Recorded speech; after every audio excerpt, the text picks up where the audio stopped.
as you're thinking about those people that are in your circle, the people I'm most attracted to right now that I want to be around the most are people who are like that. They're growth minded. They know they don't have it all figured out, but they're curious. They want to find more wisdom. They want to dig a little deeper, figure out what's possible, what their potential is as a human being. Um, and they're doing some things to chase that. They're not status quo, sit in one spot and not grow kind of people.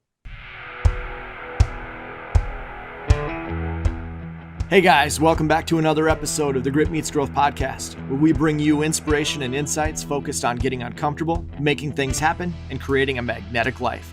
If you enjoy the messages you're hearing here, please leave us a review on whatever platform you're listening on, and make sure to subscribe so you don't miss out on future episodes of the podcast. With that, let's get after it.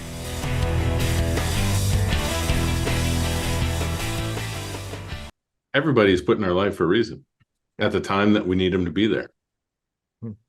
Plain and simple. Some are there for a long time. Some are there for a short time. Some are there for only a season. It could be our own personal season going on, right? Could be a situation we're meant to learn one piece of information from them that we, as part of our growth process. You know what, we can dive right in right there. Like Let's do it. The interesting thing about that is that we anticipate everything is permanent. Like if we're friends, we're going to be friends forever. If I'm in a job, I'm going to be in a job forever. If somebody's a client, they're going to be a client forever. Like everything's permanent. It doesn't work that way. There's nothing permanent. And then to your point, things come in, they go out. That's exactly the way it's supposed to be. Okay. And I think, we're in the spring season. I think it's a good time to evaluate, right? There's always been this talk as a kid being raised, right? Spring cleaning, right? Mom be like, all right, it's time to get some spring cleaning, get your closet cleaned out, get your clothes cleaned out, get ready for summer. I think we have to do that same thing in our relationships, right? There are relationships that we try to maintain that aren't really providing any value to us anymore, or that we're not providing value to, right? There's times you just need to cut that cord, right? I saw this the other day. Get rid of the clowns before you become one. And I was like, wow, that really hit home to this whole spring cleaning thing, right? There are folks out there and friends in your circle who it's time for them to go. And that's okay. And know that I don't hold grudges, right? That's what we have to get to in that situation. I don't hold a grudge. Just because our friendship dissolved or isn't serving either one of us anymore, I'm not holding a grudge upon that. We're all good. You might not hear from me ever again, but no, we're good. I don't have an issue with that. That mentality for me has been super powerful.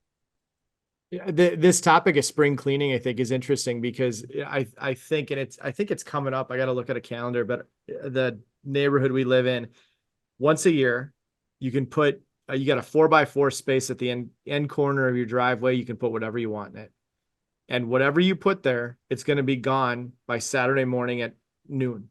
So people will start to, like, Thursday night already, they'll start to put stuff out on the curb, and about, I don't know, I'd say midnight, 1 o'clock in the morning on Thursday already, you will hear people driving up and down the neighborhood looking for things they can pick up. And that'll continue all the way through Friday night. And then Saturday, whatever's left over on the corner of your driveway is gone.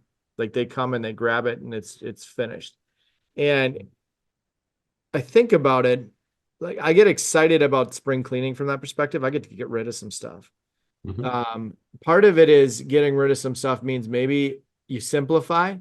Part of it is you make room for new stuff. But what you're talking about is you simplify your relationships, you make room for new relationships. And you got to be able to scrub through those and say, okay, this still serves me or it doesn't. And it's okay if it doesn't. But it's a natural time of year to spring clean and look around and assess what's working, what's not. Right. And I'll be honest with you. I'd rather have 2 or 3 truly authentic friends that I have their back, they have my back, than I would have 100 that would never do that. Give me that 3 or 4 friends that I can really relate to, that I can have fun with, that we can really share those experiences, right? Um, and the rest of it out there, they're acquaintances. And at some point, they might drop into that circle, but, time will tell. A firm believer in everything in our life happens for a reason. The people that we meet happen for a reason. There is, for whatever that point is, it's we are delivering some information that they didn't know, or they're delivering information to us, right? Um, and those situations, like you meet somebody for the first time, and you're like, man, these are great people. I could hang out with this person. And you go to try to meet a couple of times and it doesn't work out. And you're like, okay, well, that wasn't meant to be. And there's those ones that you meet with and, it fosters right into a long-term relationship, right? Where you're doing stuff, you're doing multiple things together. You're going to the gym together. You're recording a podcast together, right? Those things happen. I mean, our relationship and the fact that we're here recording this podcast today spawned from that. Neither one of us knew the other existed till we got introduced by a common friend. And here we are almost 3 years later, delivering information through this podcast every other week. And one of those things between the two of us that was a pretty early common bond was we were both growth driven. We both knew we had a lot to learn and we wanted to gain wisdom. And we knew that there were opportunities for us to gain wisdom from each other and then share wisdom. And I think that's, as you're thinking about those people that are in your circle, the people I'm most attracted to right now that I want to be around the most are people who are like that. They're growth minded. They know they don't have it all figured out, but they're curious. They want to find more wisdom. They want to dig a little deeper, figure out what's possible, what their potential is as a human being. And they're doing some things to chase that. They're not status quo, sit in one spot and not grow kind of people. And that's been, as I'm thinking about my own circle, that's been huge. And this conversation, one of the things that's interesting is go back to that thing you were talking about off camera about the movie Tombstone for a second. Because I think we get stuck in quantity over quality, and that speaks to that in a big way. Yeah, I don't know. I'm paraphrasing here and I don't remember it all exactly. It's been a little while since I saw the movie, and I wish my buddy Splits was here because he would know it, the quote verbatim. But there was a gun battle that went on, and somebody asked Doc Holliday why he was there. And he said, well, I'm here to support my friend Wyatt Earp. Wyatt's my friend. That's why I'm here. He's like, you would come to battle with your friend? He's like, well, yeah, I don't have many friends, right? Wyatt's my only friend, and I'm here to support him. Man, how precious is that, right? If you've got somebody like that in your corner, in your circle, holy smokes, somebody that's willing to go to battle with you. So yeah, I'm probably not doing that very much justice in the way I just expressed it, but you get the point, right? I think point being, you don't need to have 900 friends. I think like if there's one thing that comes from social media where we get stuck on numbers and how many friends we have on Facebook. How many friends do you really have? Like if you got if down deep on that number, how many do you have that would show up for you at 2 a.m.? If you were jammed up, how many would show up for you? How many would crawl out of bed 2 o'clock in the morning to come help you if you needed help? And how many would you do the same thing for? Like who's on that list? Like those good quality friends are a gift. And I think that's one of the things to think about is like, not only are there some relationships you need to spring clean, but there are also some relationships that you need to polish a little bit and be like, I'm really happy that that person's in my circle, I should let them know how much I appreciate them, how grateful I am for them. Yeah, we talked about those the 5 friends that you need in your circle Hmm. a few episodes ago. Go back and listen to that episode. It'll paint the picture. Hmm. But yeah, having that circle of friends and those folks that you have that you can lean on, that you can call at 2 a.m, that'll show up without asking questions, are key for sure. When you can find, like, if you dial back in history, I'm kind of doing this as you said, the 5 friends thing. Like, everybody talks about you are the 5 people you hang out with the most. We've talked about that. I can dial back to like where I was in high school. And if you're somebody listening to this who was friends with me in high school, I'm going to apologize in advance. But I hung out with some knuckleheads in high school and I did some stupid stuff because of the 5 people I hung out with the most. And then I get to college and that circle changes a little bit and I elevate a little bit because now I'm hanging out with a little bit different people. Like, over time, as the circle changes, the quality of life, quality of performance, the quality of who I am as a man continues to evolve and change based on who I'm spending the most time with. There's Sure. no doubt about it. If I go back and if I'm honest with myself. And the reality is that all of those circles that you grew through were all there for a reason. I'm sure you had some major lessons learned through that high school years, right? Like, wow, this is not what I want to be long term, right? Served a purpose. It opened your eyes. Don't be ashamed of that. Don't apologize for that. That's just how it is, right? That's the growth that we go through,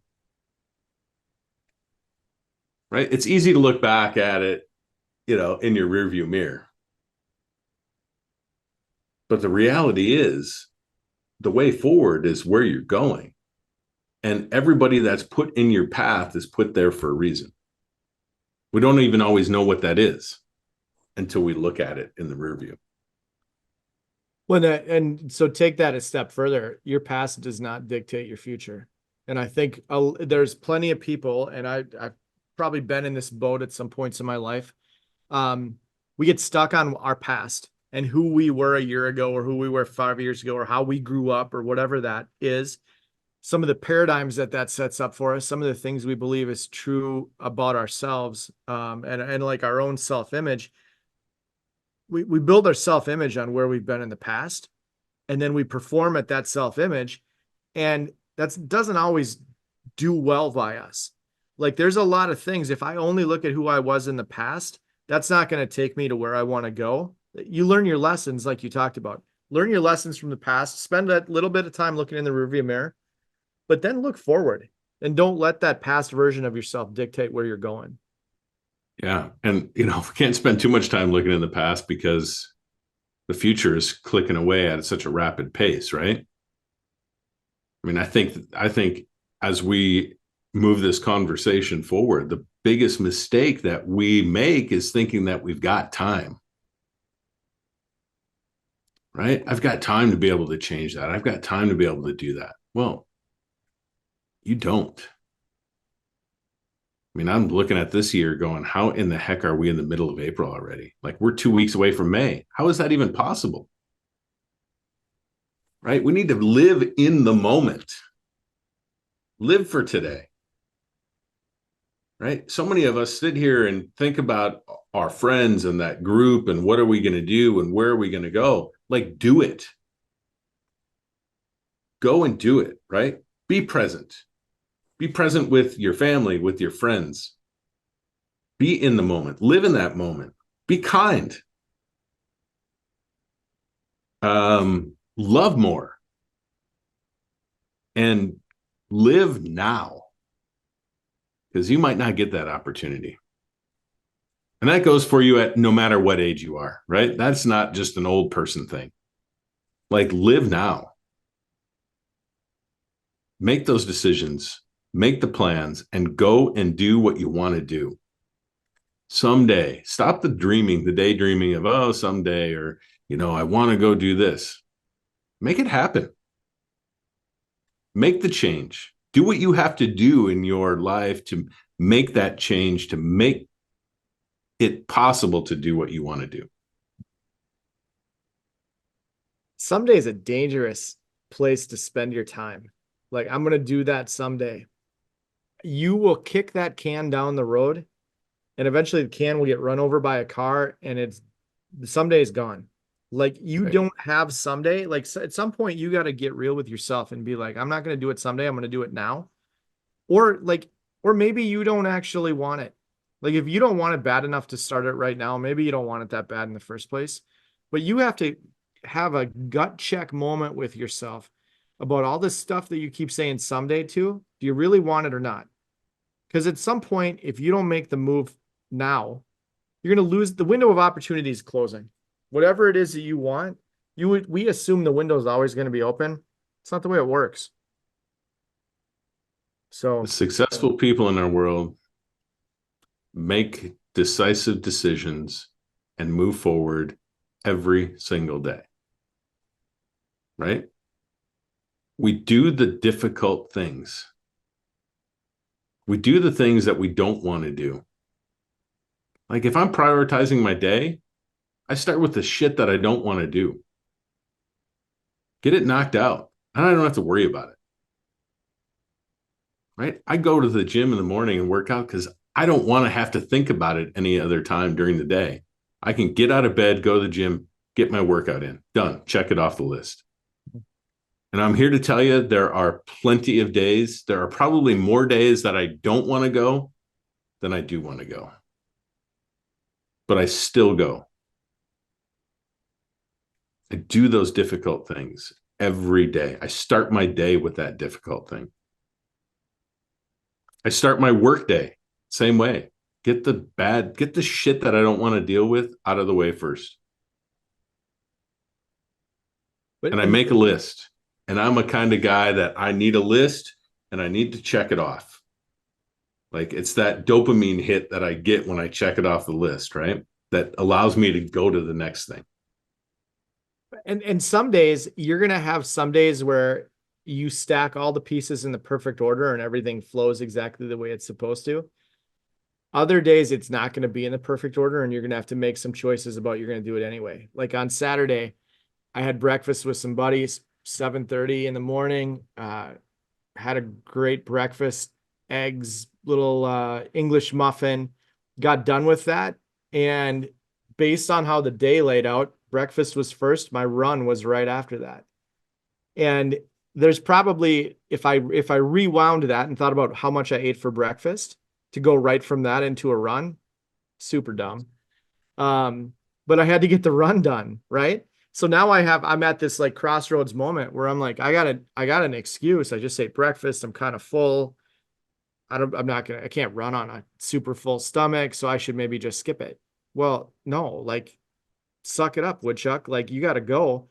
And so it was 8 miles with my stomach just yelling at me the whole time, telling me I'm an idiot for doing that. But the option was make an excuse and don't do it. And then live with that the rest of the day, knowing you made the excuse. Because that's the thing about the excuses too. And the thing about not taking action when you have the opportunity to take action.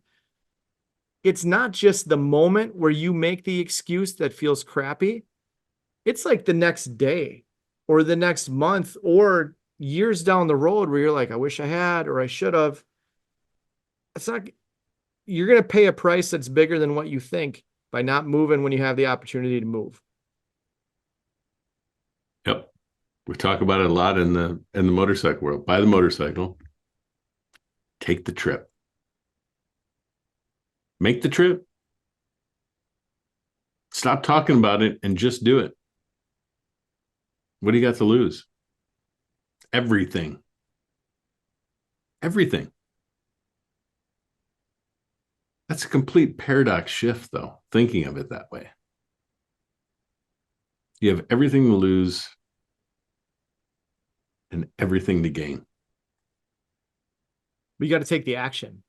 You got to Right. take the action. You have to make the decision. Here's the other rub on this is it's one thing to become aware that something needs to change, or there's an action I need to take. Like, I can become aware that it's time to spring clean my relationships.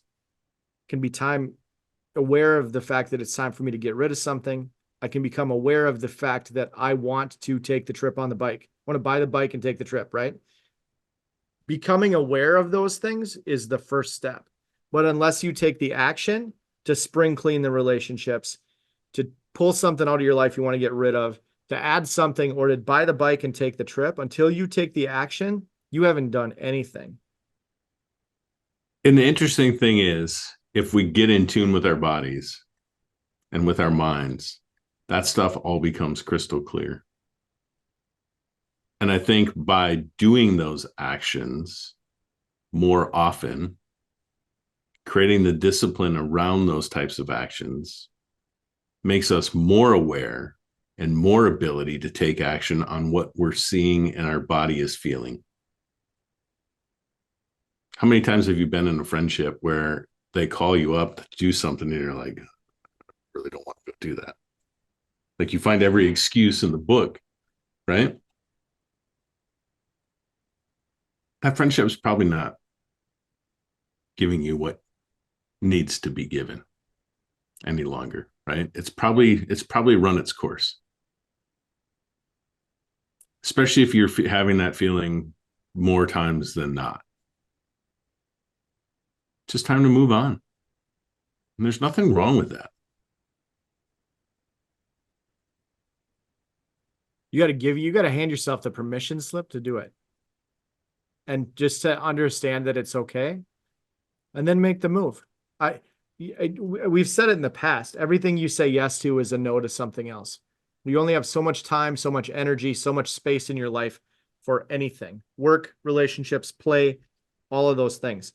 Everything you say yes to is a no to something else. So you got to weigh your yeses and your nos really carefully and get clear on where you're spending your energy, your time, your money, all of those things. And make your decisions like smart. Yeah. You mentioned, as we were prepping, talking about old paradigms and moving away from those old paradigms. Why don't you dive in on that a little bit here?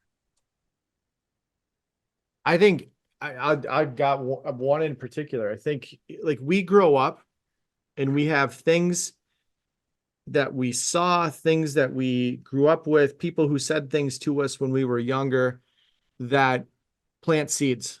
And sometimes those seeds stay dormant for a long time, but they're growing underground, right? And some of those things we pick up when we're younger are true, and some of them aren't. And so, like, I grew up in a house with parents who ran a small business, small retail store. And so money was tight for a long time. And I grew up with that. Like, at one point when I was a kid going to private school, the only way I could go to private school was in the summertime, and after school, I was like the janitor at the school. So I would, like, in the summertime, I'd grind gum out of people's lockers and get rid of graffiti out of lockers with the most toxic, like, spray Goo Gone you could ever find. And then during the school year, when school was done, everyone would leave and I would hang out. And I was like the school janitor's assistant, and I would clean classrooms, right? It was just what I did. So I grew up in a house where money was tight, and that was a thing. And what I realized was it took me breaking some paradigms and some old relationships I had with money and with running how I saw my dad run a business. I had to, like, unlock some stuff and change some of the ways I saw the world, like break that lens I saw the world through because of how I grew up. The other story I'll tell is, like, I had a coach when I was in high school. He was pissed at me for something.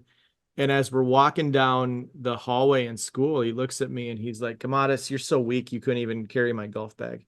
And I may have talked about this on the podcast before. I think I have. But, like, so that planted in my head. I'm a weak kid. And I became a weak adult because I still had in my head, just weak. Like, so we have this stuff that we carried around with us for a long time that we never got rid of. So we're hauling it around in our little backpack with us everywhere we go, and it weighs us down. but because we're not paying attention to it, we just keep carrying it with us.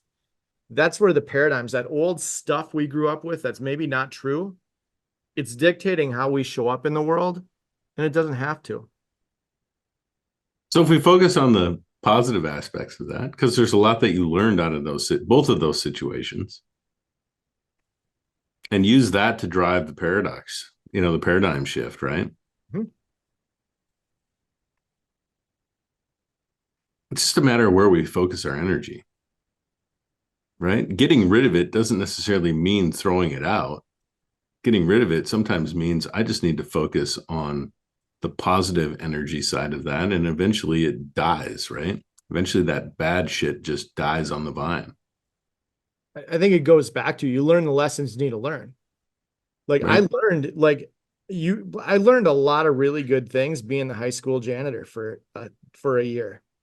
Like I learned about how to treat people. I learned about how to see people. Learned about how to work hard. Like if you want something, you got to work for it. Nothing's given to you. You're gonna have to like grind it out and hustle a little bit. There's a lot of good lessons that come out of that. Um, I also like I learned a lot about money. Some of it that was positive, some of it was negative. Like you got to earn it was one. The conversations that happened in my house about there's not enough wasn't such a great thing. I was able to set that down and I was able to get rid of that. So I think to your point, you go through life, you pick up the paradigm, you look at it, you assess it, and then you change how you think about things, positive and negative. Yeah. Yeah. Sometimes we're put into the proverbial shit to make us realize that's not where we want to be, Hmm. right? People, going into a shitstorm is not a bad thing.